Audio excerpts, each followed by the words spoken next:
I've written this book especially to help men understand the leadership roles that God expects them to take.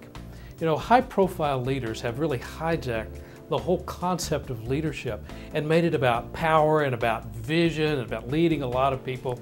And leadership is really much more basic than that. In the Bible, leadership is about taking responsibility at the most basic level.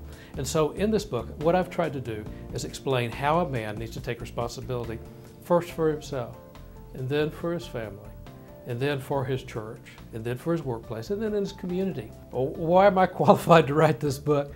Well, 30 years of ministry experience and 20 years specifically of working with men, both in the workplace and in church organizations. But quite frankly, most of all because I've raised 3 adult boys that have put me through the hard knocks of learning what it is to raise leaders.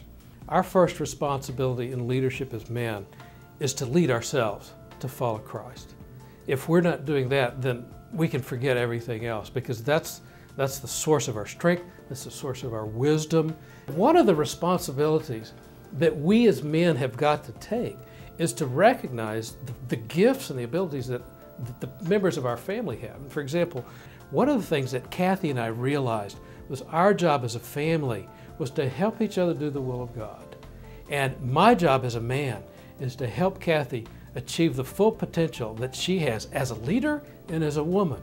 This book would be an excellent tool for anyone who is mentoring men or teaching men. It would also be a great Sunday school tool for classes that wanted to study leadership and really the basics of leadership, and specifically look at what men need to do in that regard.